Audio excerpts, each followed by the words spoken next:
Welcome back. இனியவா இந்த நிகழ்ச்சியை Puthuyugam FM ஸ்டேஷனில் எல்லாருமே கேட்டு என்ஜாய் பண்ணிட்டு இருக்கீங்க. இன்னைக்கு எல்லாருமே வந்து கொடி குத்திட்டு ரொம்ப சந்தோஷமாக இருக்கிறதுக்கு காரணம், எல்லாருமே சந்தோஷமாக இருக்க காரணம் இன்னைக்கு வந்து சுதந்திர தினம். இந்த சுதந்திர தினத்தில் வந்து நிறைய விஷயங்கள் வந்து நம்ம கேள்வியாக கேட்டு தெரிஞ்சுட்டு இருக்கோம் அப்படின்னு சொல்லலாம்ல. கண்டிப்பா இன்னைக்கு ஒரு நாள் பாத்தீங்கன்னா வந்து எல்லார் மனசுலயும் வந்து அந்த பேட்ரியாட்டிசம் அப்படிங்கிற ஒரே ஒரு எண்ணம் வந்து ஓங்கி இருக்கு அப்படின்னு சொல்லலாம். அப்படின்னு சொல்லுவாங்களா, அந்த புல்லரிக்கிற அந்த ஃபீலிங் வந்து எல்லாருக்குமே ஒரே டைம்ல ஏற்படுது அப்படின்னா நம்ம இந்தியன்ஸ் எல்லாருக்குமே அந்த சுதந்திர தினத்தில் மட்டும்தான் அப்படின்னு சொல்லலாம் இல்லையா? கண்டிப்பா இது சம்பந்தமான நிறைய கேள்விகள் நம்ம கிட்ட இருக்கு, தொடர்ந்து பேசலாம். பல தியாகிகள், பல தலைவர்கள் உயிர் தியாகங்கள்லாம் செஞ்சு ரொம்ப கஷ்டப்பட்டு ஒரு சுதந்திரத்தை வாங்கி நம்ம கையில கொடுத்துருக்காங்க. அது ஒரு பெரிய பொக்கிஷமா நம்ம வந்து கையில வச்சு பாதுகாக்கணும். ஆனா இன்னைக்கு காலகட்டத்துல அந்த சுதந்திரத்தை வந்து சரியான முறையில பயன்படுத்திக்கிறார்களா, எல்லாருமே இல்லைனாலும் குறிப்பா இளைஞர்கள் வந்து பயன்படுத்திக்கிறாங்களா அப்படிங்கறத வந்து சொல்ல முடியுமா? அதாவது இன்றைய இளைஞர்களை பொறுத்தவரையில் அவர்களுக்கான உரிமைகள் எவை என்பது அறியாமல், ஆனால் எல்லா உரிமைகளும் தங்களுக்கு இருப்பதாக பல நேரங்களில் வரம்பு மீறியும் அவர்கள் செல்கிறார்கள். ஆனால் இந்த தேசத்தின் வளர்ச்சி குறித்து, இந்த தேசத்தில் இருக்கக்கூடிய 120 கோடி மக்களின் பசியை ஆற்றுவது குறித்து எத்தனை இளைஞர்கள் சிந்திக்கிறார்கள் என்பதுதான் கேள்வி. அதை முதலில் எல்லா இளைஞர்களும் சிந்திக்க வேண்டும். என் கல்லூரி பருவத்திலேயே காந்தியத்தை கையில் எடுத்து படிக்கத் தொடங்கியவன் நான். காந்தி என்ன சொல்கிறார்? I want a society that will wipe every tear from every eye. இதுதான் காந்தியம். இந்தியாவிற்கு சுதந்திரம் கிடைத்து விட்டது. நீங்கள் ஒன்று யோசியுங்கள். அமெரிக்க விடுதலை போரை முன்னின்று நடத்தியவர் வாஷிங்டன். அமெரிக்க விடுதலை போரின் முடிவாக ஒரு ஆட்சி அரங்கேறிய பொழுது அதில் முதலில் அதிபராக அமர்ந்தவர் வாஷிங்டன். நீங்கள் பக்கத்தில் இருக்க கியூபாவில் புரட்சியை நடத்தியவர் ஃபிடல் காஸ்ட்ரோ. அந்த அதிகாரத்தில் முதலில் அமர்ந்தவரும் ஃபிடல் காஸ்ட்ரோ தான். சோவியத் மாற்றத்தை கொண்டு வந்து சேர்த்தவர் லெனின். அவர்தான் அங்கே முதலில் அதிபராக அமர்ந்தார். 27 ஆண்டுகள் காராக்கிரகத்தின் கம்பிகளுக்குள்ளே தியாக முத்திரையை ஏற்றுக்கொண்டு வெளியே வந்த நெல்சன் மண்டேலா தென்னாப்பிரிக்காவில் ஆட்சி மாற்றம் நிகழ்ந்த பொழுது அவர்தான் அதிபராக அமர்ந்தார். வரிசையாக சொல்லலாம். ஆனால் இந்த தேசத்தில் காங்கிரஸ் என்பது படித்தவர்களின் சட்டை பையிலே மட்டும் சிறையிருந்த நிலையில் அதை வெகு மக்களின் இயக்கமாக மாற்றி இந்தியா முழுவதும் ஒரு சுதந்திர வேள்வியை முன்னின்று நடத்தியவர் மகாத்மா காந்தி. அந்த காந்தி நினைத்திருந்தால் அவர் எந்த பதவியிலும் அமர்ந்திருக்கலாம், யாரும் தடுத்திருக்க முடியாது. நேருவை அவர் கொண்டு வந்து உட்கார வைத்தது மட்டுமல்ல, நாடு விடுதலை பெற்ற பொழுது மகாத்மா காந்தி டில்லியிலேயே இல்லை. நேரு பிரதமராக பொறுப்பேற்கிற பொழுது பிரிட்டிஷ்காரனுடைய யூனியன் ஜாக் கொடி இறக்கப்பட்டு இந்திய தேசிய கொடி ஏற்றப்படுகிற பொழுது லட்சக்கணக்கான மக்கள் சுதந்திர தின கொண்டாட்டத்தில் டில்லியில் மூழ்கி இருக்கிற பொழுது கல்கத்தாவில் இடிபாடுகளுக்கு இடையே இருக்கக்கூடிய ஒரு இஸ்லாமிய சகோதரரின் மாடி வீட்டில் கை கால்கள் முடங்கி இருதயம் முழுவதும் ரணப்பட்டு ஒடுங்கி கிடந்தார் காந்தி. அப்பொழுது காந்தியை சந்தித்தவர்கள் கேட்டபொழுது சொன்னார், நான் பெற விரும்பியது இந்த சுதந்திரம் இல்லையே, இது வெறும் அரசியல் சுதந்திரம்.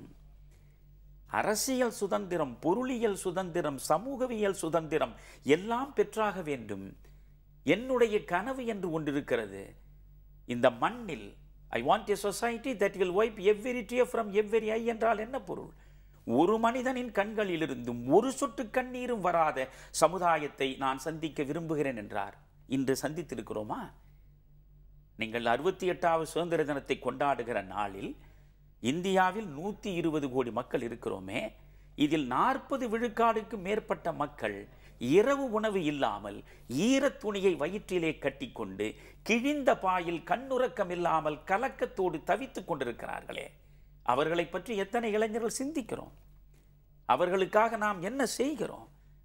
எனவே நம்மை பொறுத்தவரையில் கண்ணதாசன் ஒரு அருமையான கவிதை எழுதியிருப்பான். என்னென்ன உரிமை உங்களுக்கு? எண்ணும் உரிமை, எழுதும் உரிமை, ஏசும் உரிமை, பேசும் உரிமை. இப்படி வரிசையாக மூவேழானால் மூடர் தமக்கும் வாக்கு வழங்கும் மாபேர் உரிமை, அரிக்கும் இனத்தை இனமே அரிக்கும் உரிமை, இருப்பதையெல்லாம் எரிக்கும் உரிமை. இத்தனை உரிமை இருக்கிறது, ஆனால் கடமை என்ன என்று இவன் கருதுகிறானா என்று கேட்பான். எனவே நம்மை பொறுத்தவரையில் குறிப்பாக இன்றைய இளைய சமூகம் இந்த நாடு குறித்து, நாட்டின் நலன் குறித்து, சக மனிதர்களினுடைய வாழ்வு குறித்து சிந்தித்து செயற்படுகிறார்களா என்றால் 100க்கு 95 விழுக்காடு இல்லை என்று தான் சொல்லுவேன். ஓகே, இந்த ரைட்ஸ் அண்ட் டியூட்டிஸ் அப்படின்னு தான் பார்த்தீங்கன்னா அந்த சப்ஜெக்ட்லேயே சொல்லிக் கொடுப்பாங்க. எல்லாருமே எனக்கு என்ன ரைட்ஸ் இருக்குது, எனக்கு என்ன ரைட்ஸ் இல்லைன்னு பேசுகிறாங்களே தவிர அந்த டியூட்டிஸ் பற்றி நீங்கள் சொல்கிற மாதிரி அதிகமாக யாரும் பேசுறது இல்லையா? ஸோ இந்த சுதந்திரம் அப்படிங்கிற வார்த்தைக்கே பார்த்தீங்கன்னா ஒருத்தரும் ஒரு அர்த்தம் வச்சுருக்காங்க. அவங்களுக்கு தனிப்பட்டே அதை வந்து மாற்றிக்கிறாங்க அப்படின்னு கூட சொல்லலாம். ஸோ உங்களை பொறுத்த வரைக்கும் தனி மனித சுதந்திரம்னா என்ன, நம்ம நாட்டோட சுதந்திரம்னா என்ன அப்படின்னு சொல்லுங்கய்யா. இல்லை, தனி மனித சுதந்திரம் என்பது என்னுடைய விருப்பு வெறுப்புகளின் அடிப்படையில் நான் நினைத்தார் போலெல்லாம் இயங்குவதற்கானது என்று பொருள் கொள்வது பிழை. எந்த ஒரு சுதந்திரமாக இருந்தாலும் அது கட்டுப்படுத்தப்பட்டதாக இருந்தால்தான் சமூக நலனுக்கு பயனுள்ளதாக அமையும். நீங்கள் லீ குவான் யூ இந்த சிங்கப்பூருடைய பிரதமராக இருந்தவர் 1960களின் தொடக்கத்தில் முன்னேற்றத்தையே காணாத ஒரு சகதி நிலமாக இருந்தது சிங்கப்பூர். ஆனால் அந்த சிங்கப்பூரை மாபெரும் வளர்ச்சி மிக்க ஒரு குட்டி நாடாக லீ குவான் யூ மாற்றினார். அது எப்படி முடிந்தது என்பதற்கு அவர் சொன்னார், கட்டுப்படுத்தப்பட்ட சுதந்திரம் மக்களுக்கு வழங்கினால்தான் நாம் நினைத்தபடி வளர்ச்சியை நாட்டிலே கொண்டு வந்து சேர்க்க முடியும் என்று. எனவே நாம் என்ன நினைக்கிறோம், எல்லாமே கட்டுப்பாடற்று கிடக்கிறோம். ஒரு கட்டுக்குள் இருப்பது என்பது அடிமைத்தனம் என்று நம்புகிறோம். அடிமைத்தனம் என்பது வேறு, ஒரு கட்டுப்பாடு என்பது வேறு. ஆனால் காந்தி சொல்லுவார், இன்னொருவன் உங்களுக்கு கட்டுப்பாட்டை விதித்து நிர்பந்தத்தின் அடிப்படையில் நீங்கள் அதற்குள்ளே முடங்கி விடுவதை விட சுய கட்டுப்பாடை நீங்களே ஏற்றுக்கொள்ளுங்கள் என்கிறார். என்னுடைய அறிவு தெளிவாக சொல்கிறது அல்லவா, இது சரி இது தவறு என்று. இந்த பாதையில் போவது சரியானது, இந்த பாதையில் பயணிப்பது தவறானது என்று தெளிவாக சொல்வதற்குத்தானே பகுத்தறிவை இறைவன் கொடுத்திருக்கிறான். எனவே என் அறிவு கொண்டு மற்றவர்களுக்கு இம்மியளவும் துன்பம் இல்லாமல் பெறக்கூடிய இன்பங்கள் எவையோ அவை அனைத்தையும் பெறுவதற்கான உரிமைதான் உங்களுக்கான சுதந்திரம். நீங்கள் சொல்கிறது சரிதான்யா. நான் மட்டும் சந்தோஷமாக இருக்கணும், மற்றவங்க எப்படி போனால் என்ன அப்படிங்கிற மாதிரி நினைக்கிறவங்க நிறைய பேர் இருக்காங்க. இன்னும் ஒரு படி அதிகமாக போய் நான் சந்தோஷமாக இருக்கிறேன், மற்றவங்க கஷ்டப்படுறாங்க அப்படின்னு தெரியாதவங்களே நிறைய பேர் இருக்காங்க அப்படின்னு கூட சொல்லலாம் இல்லையா? இப்போ ஐயா வந்து சொல்லும்போது பார்த்தீங்கன்னா எனக்கு எங்கேயோ படிச்ச ஒரு வாசகம் வந்து ஞாபகத்துக்கு வருது. நம்மளுடைய விருப்பு வெறுப்புகள் வந்து நம்மளுடைய கட்டுப்பாட்டில் இருக்கிற வரைக்கும் தான் அது ஒரு தனி மனித சுதந்திரம். என்னைக்கு அது கட்டுப்பாடை மீறி போகுதோ அது இன்னொருத்தருடைய சுதந்திரமா மாறிடும் அப்படின்னு சொல்லுவாங்க. இன்னைக்கு நிறைய பேருக்கு அதை தான் நடந்துகிட்டு இருக்கு, அவங்களுக்கே தெரியாம அப்படின்னு சொல்லலாம். அதே மிக முக்கியமா நீங்க பார்க்க வேண்டியது இயற்கையை வைத்துக் கொண்டே பாருங்கள். 2 கரைகளுக்கு உட்பட்டு ஓடினால்தான் ஊருக்கு நலம் பயக்கும் ஆறு. கரை மீறினால் அது காட்டாற்று வெள்ளம், அதன் மூலம் அழிவுதான் வந்து சேரும். ஊரே இருக்கு இல்லையா? நீங்கள் எளிமையாக வீசுகிற போதுதான் அது தென்றல் காற்று. அந்த காற்று உங்கள் உடலை வருடி கொடுக்கிற பொழுது உங்கள் ஆன்மாவும் உள்ளமும் உடலும் சேர்ந்து சிலிர்க்கும். ஆனால் அதுவே பெருங்காற்றாக மாறி சூறாவளியாகிவிட்டால் எந்த ஒன்றுமே அளவுக்கு உட்பட்டு இருக்கிற வரைதான் அது ஆக்கப்பூர்வமானது. அளவு மீறுகிற பொழுது அது அழிவை தேடி தரக்கூடியது. It would be a destructive force. அளவுக்கு மிஞ்சினால் அமிர்தமும் நஞ்சுன்னு சும்மா சொல்லி வச்சுட்டு போல அப்படின்னு தான் நினைக்கிறோம் ஐயா. அதே மாதிரி பார்த்தீங்கன்னா உலகமயமாக்குதலுக்கு அப்புறம் நம்ம நிறைய மாற்றங்களை நம்ம நாட்டில் பார்த்துக்கிட்டு வரும் அப்படின்னு சொல்லலாம். கிட்டத்தட்ட காலனித்துவம் வேறொரு வடிவத்தில் நம்ம நாட்டில் திருப்பியும் வருது அப்படிங்கிறது ஒரு நிதர்சனமான உண்மை. இது எந்த விஷயத்துக்கு வித்திரும்னு நினைக்கிறீங்க? அதாவது இன்னொரு சுதந்திர போராட்டம் போராட்டத்துக்கு இது வித்திருமா அப்படின்றது தான் ஒரு கேள்விக்குறியா இருக்கு. அதாவது உலகத்திலேயே நீங்கள் பார்த்தால் இந்தியர்கள் அடிப்படையில் மிகவும் பொறுமைசாலிகள். ஏனென்றால் ஒரு பெரிய 10 மாடி பங்களா இருக்கும், அதற்கு பக்கத்தில் ஒரு குடிசை இருக்கும். இந்த குடிசையில் வாழ்பவன் அந்த பங்களாவை பார்த்து பெருமூச்சு விடுவதும் கிடையாது. அந்த பங்களாவை முற்றாக இல்லாமல் செய்துவிட வேண்டும் என்று நினைப்பதும் கிடையாது. அந்த பங்களாவில் வாழ்வது அவன் விதி, இந்த குடிசையில் சாவது என் விதி என்று விதியின் பார்ப்பட்டு சிந்தித்தே இவன் பொறுமையை மிக அதிகமாக கடைபிடிக்கக்கூடியவன். ஆனால் பொறுமைக்கும் ஒரு எல்லை உண்டு. இப்பொழுது நிச்சயமாக இந்த நுகர்பொருள் கலாச்சாரத்தை நம்மிடம் கொண்டு வந்து சேர்த்திருப்பதுதான் நீங்கள் சொல்கிற அந்த புதிய பொருளாதாரம், உலகமயமாக்கல் என்பதெல்லாம். உலகமயமாக்கல் மூலமாக நமக்கு என்ன கிடைத்திருக்கிறது? உலகத்தில் என்னென்ன இன்பங்கள் இருக்கின்றன என்று தேடி அனைத்தையும் அனுபவித்து விட்டு சாக வேண்டும் என்றுதான் மனிதர்கள் நினைக்கிறார்கள். இந்த உலகமயமாக்கலுடைய உடனடி விளைவு என்ன தெரியுமா? நுகர்வு வெறியானது. மனிதன் சுயநலத்தில் சுருங்கிவிட்டான். இப்பொழுது நான் கேட்கிறேன் உங்களை, கூட்டு குடும்பம் உண்டா? ஒரு காலத்தில் கூட்டு குடும்பம் இருந்தது. கூட்டு குடும்பம் என்றால் என்ன? தந்தை, தாய், அவர்களுக்கு பிறந்த ஒரு 4 பிள்ளைகள், அந்த 4 பிள்ளைகள் மணந்து கொள்கிற மனைவியர்கள், அவர்களுக்கு பிறக்கிற ஆளுக்கு 2-3 பிள்ளைகள் என்று 20 பேருக்கு மேல் ஒரு கூரையின் கீழ் ஒன்றாக வாழ்ந்திருக்கிறார்கள். எந்த கூட்டு குடும்பமாக இருந்தாலும் இவர்கள் மட்டும் கிடையாது, அங்கே ஒரு பசு நிச்சயம் இருக்கும், அங்கே இருக்கக்கூடிய மரத்தில் பறவைகள் இருக்கும், இந்த சன்னலை திறந்தால் சிட்டுக்குருவி வரும். எனவே ஒரு அணில், ஒரு முயல், ஒரு கிளி, ஒரு பசு, ஒரு சிட்டுக்குருவி, இவையெல்லாம் மனிதர்கள் மட்டுமல்ல, 5 அறிவு கொண்ட விலங்குகளை கூட உறவாக ஏற்றுக்கொண்டு ஒரு கூட்டு குடும்பம் இருந்தது. அந்த கூட்டு குடும்பம் என்ன ஆனது? காலநடையில் காணாமற் போனது. இப்பொழுது தனி குடும்பம். தனி குடும்பம் என்றால் என்ன? நான், என் மனைவி, எங்கள் இருவருக்கும் பிறந்திருக்கிற 2 குழந்தைகள் அல்லது இப்பொழுது வந்திருக்கிற ஒரு குழந்தை, இதுதான் இப்பொழுது தனி குடும்பம் ஆனது. சரி, இந்த தனி குடும்பமாவது நிலைக்கும் என்று நினைக்கிறீர்களா? நிலைக்கப் போவதில்லை. ஏனென்றால் இந்த தனி குடும்பத்திலும் இப்பொழுது என்ன ஆகியிருக்கிறது? எதன் பொருட்டும் எவர் பொருட்டும் என்னுடைய இன்பங்களை நான் விட்டு கொடுக்க விரும்பவில்லை, அதற்கு மாறாக உறவுகளை வெட்டிவிட நான் தயாராக இருக்கிறேன். என் மனைவி என்றால் கூட அவள் என்னில் பாதி என்கிற உணர்வு எனக்கு இல்லை. அவள் ஒரு உலகம், நான் ஒரு உலகம். எனவே யாருக்காகவும் என்னுடைய சுகத்தை விட்டு கொடுக்க தயாராக இல்லை. எனவே மனிதர்கள் சின்ன சின்ன தீவுகளாகிவிட்டார்கள். அப்படி என்றால் சுயநலம் பெருகிவிட்டது. சுயநலம் பெருகுவதன் மூலம் குடும்ப கட்டுமானம் குலைந்துவிடும். குடும்ப கட்டுமானம் குலைந்து விட்டால் வன்முறை வளரும். வன்முறை வளர்ந்தால் நீங்கள் சொல்வது போல இந்த பொறுமையின் எல்லை மீறி இன்னொரு போராட்ட களமாக இந்தியா மாறுவதற்கு வாய்ப்பு இருக்கிறது. அது நடக்காமல் பார்த்து கொள்ளுகிற பொறுப்பு ஆட்சியாளர்களுக்கு மிக முக்கியமாக இருக்கிறது. நம்ம நாட்டில் வந்து இந்த வேற்றுமையில் ஒற்றுமை காண்க அப்படிங்கிற ஒரு கோட் வந்து பார்த்தீங்கன்னா சின்ன வயசுல இருந்து சொல்லி கொடுத்தே வந்து வளர்த்துருக்காங்க, வீட்லயும் சரி நம்ம ஸ்கூல்லையும் சரி. இதுக்கு வந்து காரணம் என்னன்னு பார்த்தீங்கன்னா வந்து நம்ம நாட்டில் தான் வந்து எக்கச்சக்கமான விதவிதமான மனிதர்கள், வேறுபட்ட சிந்தனைகள் இருக்கிற மனிதர்கள் இருக்கிறாங்க அப்படின்னு சொல்லலாம். ஆனால் அவங்க எல்லாருமே இந்த ஒரு தினத்துல வந்து ஒரே சிந்தனையில இருக்கிறாங்க அப்படின்னு நினைக்கும் போது உண்மையிலே பெருமையா இருக்கு. கிரேட். இந்த இண்டிபெண்டன்ஸ் டே அப்படிங்கிறது இன்னைக்கு தான். இதுக்கான அர்த்தம் பார்த்தீங்கன்னா ஒரு மனிதர்கள்னு சொன்னீங்களா, ஒரு மதத்துல இருந்தும் அவங்களோட ஃபெஸ்டிவலுக்கு வந்து இந்த ஸ்வீட்ஸ்லாம் பரிமாறிக்கிறதா இருக்கட்டும், அவங்க வீட்டுக்கு இவங்க போறதா இருக்கட்டும், அப்பதான் அந்த இண்டிபெண்டன்ஸ் டேயோட மீனிங் வந்து எக்ஸ்டெண்ட் ஆகி புரியுது அப்படின்னு நான் நினைக்கிறேன். இல்லையா? கண்டிப்பா. இது சம்பந்தமான நிறைய கேள்விகள் இருக்கு, நிறைய சந்தேகங்கள் இருக்கு. தொடர்ந்து நாம பேசலாம் புதியுகம் FM ஸ்டேஷன்ல. இது இனியவை என்று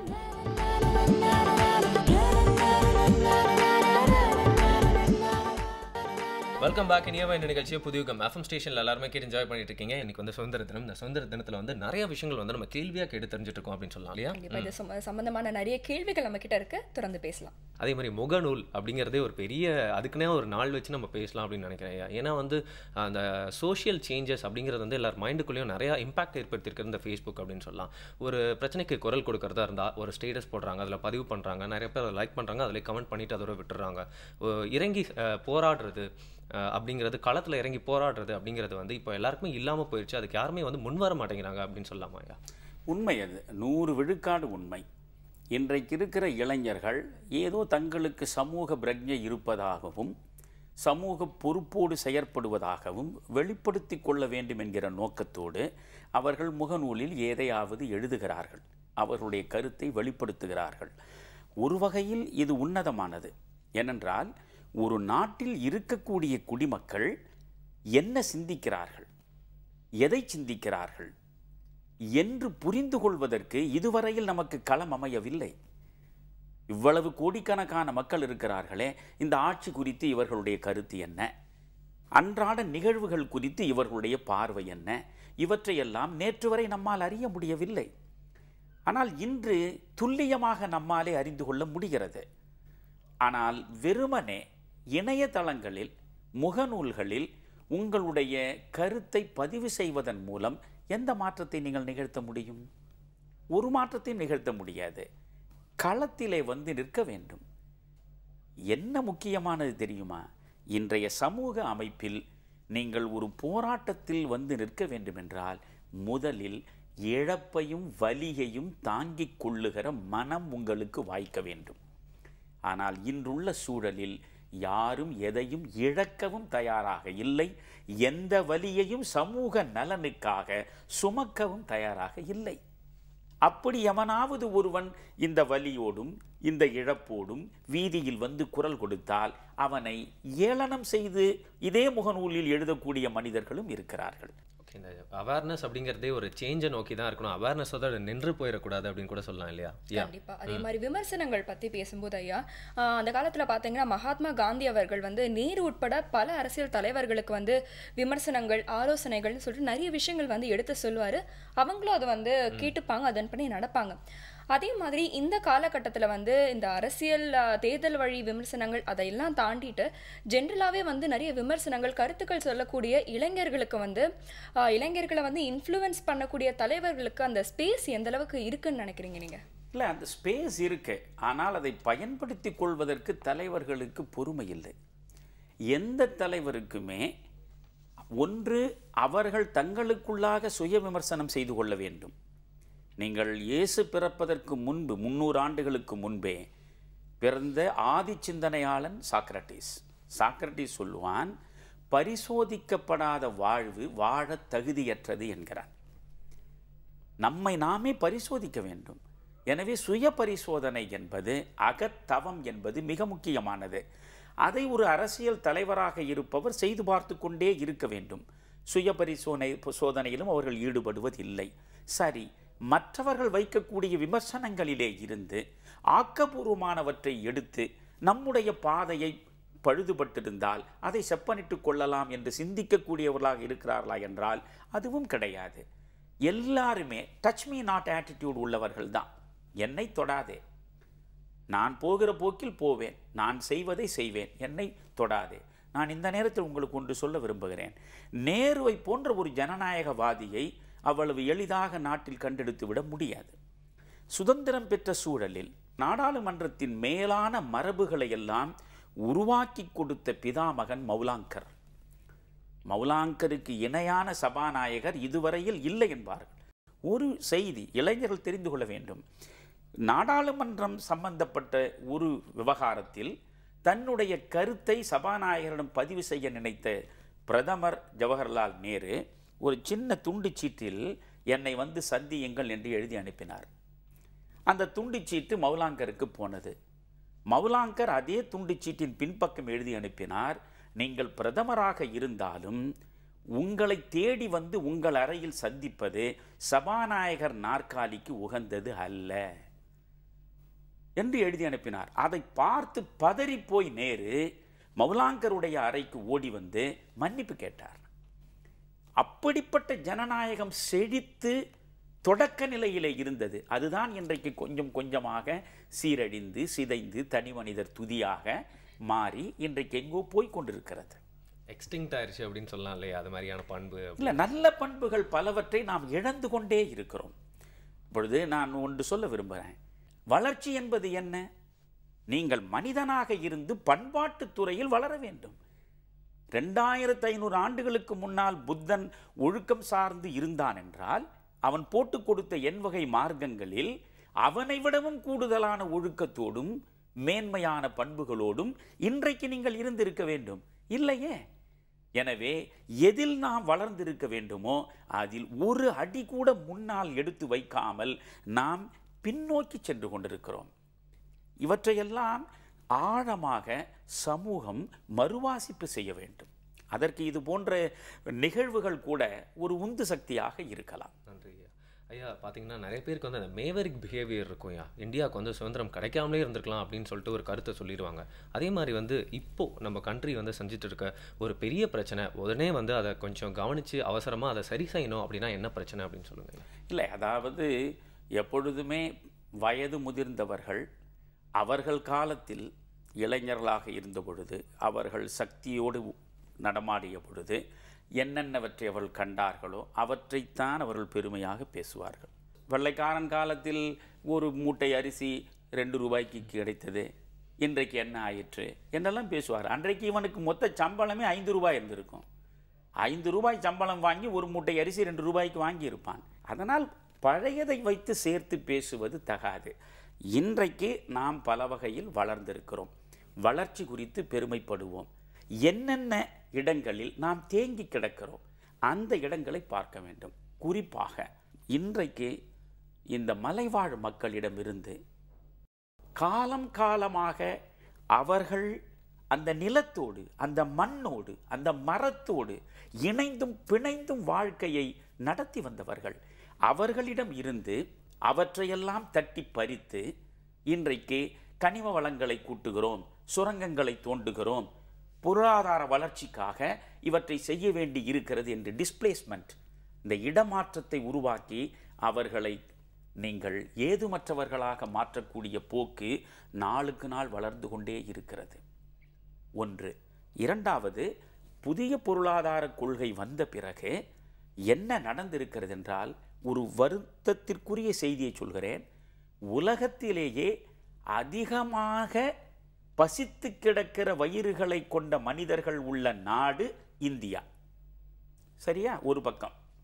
இன்னொரு பக்கம், உலகத்திலேயே டாலர் பில்லியனர்ஸ், பெருங்கோடீஸ்வரர்களாக இருக்கக்கூடியவர்கள் எண்ணிக்கையில் அதிகமாக உள்ளவர்கள் என்று பார்த்தால் உலகத்தில் 196 நாடுகள் இருக்கின்றன. 4வது இடத்தில் நாம் இருக்கிறோம். இந்த பெரும் பணக்காரர்களில் 4வது இடத்தை பெற்றிருக்கிறோம். ஆனால் உலகத்திலேயே அதிகமாக பசித்து கிடக்கிற வயிற்றுக்கு சொந்தக்காரர்கள் இந்தியாவிலே தான் இருக்கிறார்கள். அப்படி என்றால் என்ன நிகழ்ந்திருக்கிறது? பணக்காரன் மேலும் பணக்காரன் ஆகி இருக்கிறான், ஏழை இன்னமும் பரம ஏழையாக மாறியிருக்கிறான். இந்த ஏழைக்கும் பணக்காரனுக்குமான இடைவெளி இட்டு நிரப்பப்படாமல் அது மேலும் மேலும் அதிகரித்து கொண்டே போகிறதே, அதைத்தான் நாம் கடுமையாக பார்க்க வேண்டும். அந்த இடத்தில்தான் ஒரு மாநில அரசானாலும் சரி, மத்திய அரசானாலும் சரி, அல்லது பொதுவாழ்வில் பணியாற்றுவதற்காக புறப்பட்டு வந்திருக்கிற எந்த அரசியல்வாதியாக இருந்தாலும் சரி, அதிகார வர்க்கமானாலும் சரி, இவர்கள் அத்தனை பேரும் கவனம் செலுத்த வேண்டிய இடம் பணக்காரன் மேலும் பணக்காரனாகவும் ஏழை பரம ஏழையாகவும் மாறி 2 வர்க்கங்களுக்கு இடையே இடைவெளி கூடிக்கொண்டே போகிறதே, அது இட்டு நிரப்பப்படுவதற்கு வழி என்ன என்பதை யோசித்து அதற்கான பணிகளில் ஈடுபட வேண்டும். ஐயா, இந்த சுதந்திர தினத்தில் வந்து நாங்கள் கேட்ட கேள்விகளில் வந்து நிறைய விஷயங்கள் வந்து ஒளிஞ்சிருந்தது. அதில் பார்த்தீங்கன்னா வந்து இந்த பிரச்சனை இருக்கே, அந்த பிரச்சனை இருக்கே அப்படிங்கிற மாதிரி நாங்கள் நிறைய கேள்விகள்லாம் கேட்டோம். ஆனால் நீங்கள் வந்து இதெல்லாம் ரொம்ப ஈஸி, அதெல்லாம் ரொம்ப ஈஸியாக வந்து சால்வ் பண்ணக்கூடிய பொட்டன்ஷியல் நம்மக்கிட்ட இருக்குது இந்தியன்ஸ் கிட்ட அப்படிங்கிறத நீங்கள் சொல்லியிருக்கீங்க. ரொம்ப பாசிட்டிவாக இருந்துச்சு அப்படின்னு சொல்லலாம். ஐயா, கரெக்ட். அதே மாதிரி பார்த்தீங்கன்னா நம்ம வந்து ஒரு கேள்வி கேட்டோம், ஆனால் அந்த ஒரு கேள்விக்கான பதிலில் வந்து ஒரு 100 கேள்விக்கான பதில்கள் இருந்தது அப்படின்னு தான் சொல்லலாம். நானும் நிறைய விஷயங்கள் வந்து கற்றுக்கிட்டேன், தெரிஞ்சுக்கிட்டேன் அப்படின்னு சொன்னால் ரொம்ப நன்றி ஐயா. இந்த ஒரு தினத்தில் எங்களுக்காக ரொம்ப மகிழ்ச்சிங்கம்மா. சின்ன பிள்ளைகள் நீங்கள் 2 பேருமே ரொம்ப கனமான கேள்விகளாக கேட்டீர்கள். நல்ல கேள்விகளின் மூலமாகத்தான் நல்ல பதிலை வரவழைக்க முடியும். நாம் எப்பொழுதுமே வந்து உடன்பாட்டு முறையில் பாசிட்டிவாகவே சிந்திப்போம். இந்தியாவில் 120 கோடி மக்கள் இருக்கிறார்கள் என்றால் 240 கோடி கைகள் இருக்கின்றன என்று பொருள். நீங்கள் இன்று சீனா நமக்கு முன்னால் இருக்கலாம், ஆனால் 20 வயதிலிருந்து 30 வயதுக்கு உட்பட்ட இளைஞர்களினுடைய பரிவாரம் உலகத்திலேயே அதிகமாக இந்தியாவிலே தான் இருக்கிறார்கள். எனவே நாளை நமது என்பதில் எந்த மாற்றமும் இல்லை. 2020 வல்லரசாக வர வேண்டும் என்பது அப்துல் கலாமின் கனவு. வல்லரசாக வர வேண்டும் என்பது என் விருப்பம் இல்லை. உலகத்திலேயே இதற்கு இணையான நல்லரசு எதுவும் இல்லை என்று சொல்வதற்கு ஏற்ப நாம் எதிர்காலத்தை நோக்கி நடப்போம். நல்லதே நடக்கும். நன்றியா. இந்த சுதந்திர தினத்தில் வந்து நாங்கள் கேட்ட கேள்விக்கெல்லாம் ஆன்சர் சொல்ல நிறைய தாட்ஸ் போட்டிருக்கீங்க. உங்கள் தாட்ஸ்க்காக ரொம்ப நன்றி. ரொம்ப மகிழ்ச்சிங்கம்மா. வணக்கம். தொடர்ந்து நிறைய விஷயங்கள் நம்ம நிகழ்ச்சியில் பார்க்கலாம். புதிய FM ஸ்டேஷனில் இது இனிய வைப்.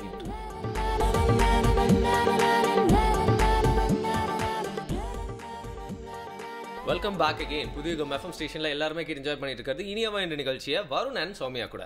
ஓகே, இப்போ வந்து பாத்தீங்கன்னா வந்து நம்ம ஒரு முக்கியமான விஷயத்தை பத்தி பார்க்க போறோம். இவ்வளோ நேரம் நம்ம வந்து சுதந்திரம், போராட்டம், விடுதலை அப்படின்னு நிறைய விஷயங்களை பத்தி வந்து விடுதலை அதை பத்தி தான் வந்து பார்க்க போறோம்.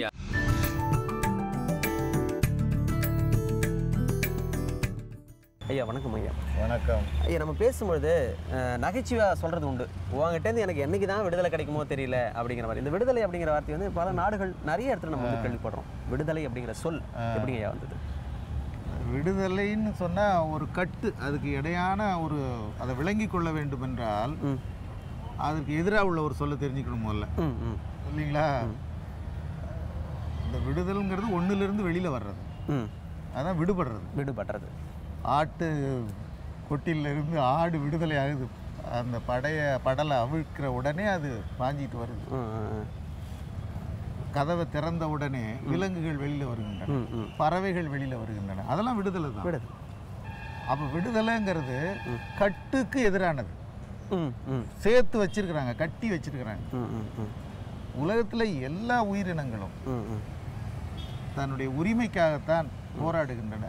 வயிற்றுக்காக போராடுவது ஒன்று, அதைவிட இந்த வயிற்றுக்காக போராடுவது உடலினுடைய பசி. ஆனால் இந்த விடுதலை என்பது உயிரினுடைய பசி. ஒவ்வொன்றும் உரிமையாக வாழ ஆசைப்படுகின்றன. ஒரு வேலையில் இருக்கிறோம், அங்கே கட்டு சும்மா நச்சின்னு வேலையில் போட்டு உருட்டிக்கிட்டே இருக்கிறாங்க. அப்போ நம்ம மனசு என்ன நினைக்குது, இதுலேருந்து எப்படா விடுபடுறது? அதுதான் இந்த விடுதல் என்பது. இந்த விடுங்கிற சொல் ஒரு நாட்டை இன்னொரு நாடு அழுத்தி வச்சிருக்குது, ஒரு மொழியை இன்னொரு மொழி அழுத்தி வச்சிருக்குது, ஒரு இனத்தை இன்னொரு இனம் அழுத்தி வச்சிருக்கிறது. அப்போ கட்டு, அந்த கட்டிலிருந்து விடுபடுறது தான் விடுதல் என்பதுதான் விடுதல், விடுதலை என்றானது. இந்த சொல் நமக்கு கொஞ்சம் புதியது. பாரதியார் தான் இந்த விடுதலைங்கிற சொல்லையே தமிழில் உருவாக்கணும்னு சொல்லுவாங்க. நாட்டு விடுதலை அப்படின்னு சொல்றது, விடுதலை விடுதலை விடுதலைன்னு சொன்னது பாரதியார்.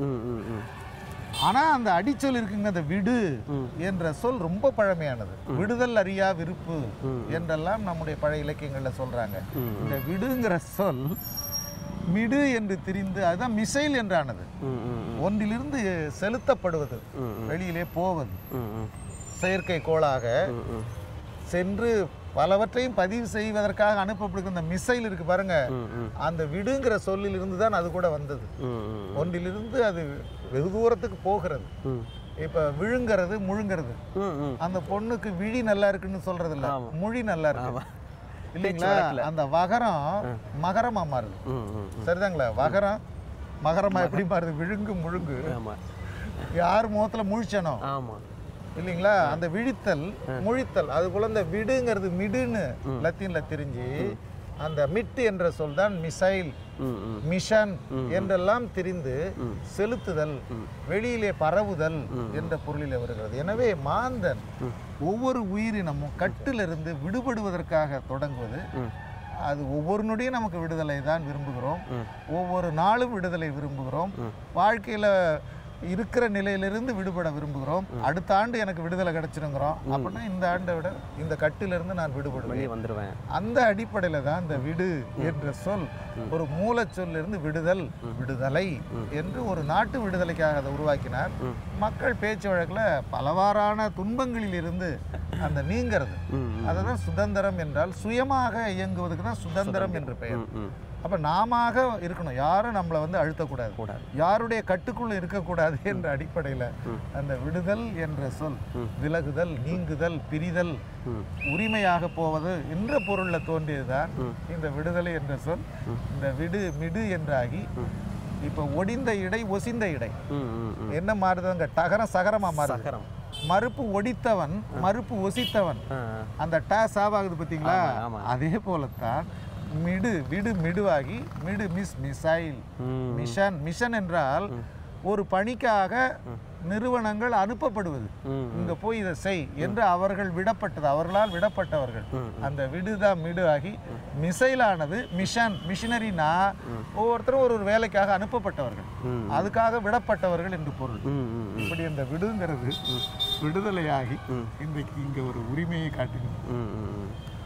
ஒரு இடத்துல கட்டுப்பாட்டோட இருக்கிறோம், அங்கேருந்து நான் வெளியே வரணும், அதுதான் விடுதலை. எனக்கு உங்ககிட்ட பேசும்போது நான் தெரிஞ்சுக்கிட்ட விஷயம் ஐயா, இத்தனை நாள் வரைக்கும் விடுதலை அப்படிங்கிற அந்த சொல் எப்படி வந்தது அப்படின்னு தெரியாமல் இருந்திருக்கோமே அப்படிங்கிற குற்ற உணர்ச்சியிலேருந்து இன்னைக்கு எனக்கு விடுதலை கிடைச்சிருச்சு அப்படின்னு நினைக்கும் ரொம்ப சந்தோஷமா இருக்கு. ஒரு காலகட்டத்திலையும் பார்த்தீங்கன்னா விடுதலை அப்படிங்கிறதுக்கு வேற ஒரு மீனிங் இருக்கு. இப்போ நம்ம நிறைய சமூக அவலங்கள்ல இருந்து நம்மளே விடுதலை பண்ணிக்கணும் அப்படின்னு கூட சொல்லலாம் இல்லையா? ஆனா இன்னைக்கு காலகட்டத்தில் விடுதலை அப்படிங்கிற ஒரு வார்த்தைக்கான அர்த்தம் மாறி போயிடுச்சு அப்படின்னு தான் சொல்றாங்க இல்லையா? என்னை பொறுத்த வரைக்கும் ஃபேஸ்புக்ல இருந்து லாக் அவுட் பண்றது கூட விடுதலையா தான் நான் பார்க்குறேன். ஃபேஸ்புக்கே திறந்துட்டா அதுவும் ஒரு பெரிய விடுதலை அப்படின்னு தான் நான் நம்மளுக்கு நம்மளே கொடுத்துக்க விடுதலை. மார்க் ஜக்கன்பர்க் கோச்சிக்க போறாரு. நம்ம நிறைய விஷயங்கள்லாம் பார்க்கலாம் தொடர்ந்து புதிய FM ஸ்டேஷன்ல. இனியவை இன்று இன்னைக்கு பார்த்தீங்கன்னா நம்ம வந்து எல்லாருமே இண்டிபெண்டன்ஸ் டேல ஹாப்பியாக இருந்திருப்பாங்க. அவங்களோட இண்டிபெண்டன்ஸ் டே மார்னிங்கை நம்ம எப்படி மாற்றிருக்கோம் அப்படின்னு தெரிஞ்சுக்கிட்டா எனக்கும் கொஞ்சம் சந்தோஷம். எனக்கும் அந்த ஒரு சின்ன ஆவல் ஏக்கம் இருக்கு அப்படின்னு சொல்லலாம். ஸோ நாங்கள் எப்படி வந்து இந்த ஷோ பண்ணியிருக்கோம், நல்லா பண்ணியிருக்கோமா, கொஞ்சம் மோசமாக பண்ணியிருக்கோமா அப்படின்ட்டு. அது மட்டும் இல்லாமல் இந்த கருத்துக்கள் மட்டும் இல்லாமல் நம்ம ஷோவில் இன்னும் என்னென்ன விஷயங்கள்லாம் எக்ஸ்ட்ராவாக பண்ணலாம், ஆட் பண்ணலாம், எப்படி இம்ப்ளிமெண்ட் பண்ணலாம் அப்படின்னு நிறைய விஷயங்கள், உங்கள் கருத்துக்கள், ஃபீட்பேக் எல்லாத்தையும் feedback@pudiyugam.tv அப்படிங்கிற இமெயில் ஐடிக்கு கண்டிப்பாக இமெயில் பண்ணலாம். கிரேட். வாங்க போயிட்டு நம்மளும் போயிட்டு நிறைய இந்தியன் ஃப்ரீடம் ஃபைட்டர்ஸ் பற்றிலாம் படிக்கலாம், நிறைய ப்ரோக்ராம்ஸ்லாம் அவங்கள பற்றி பார்க்கலாம். வாங்க போகலாம். கண்டிப்பாக நம்ம கிளம்பிடலாம். புதிய FM ஸ்டேஷனில் இது இனியவை என்று வித் வருண் அண்ட் சௌமியா.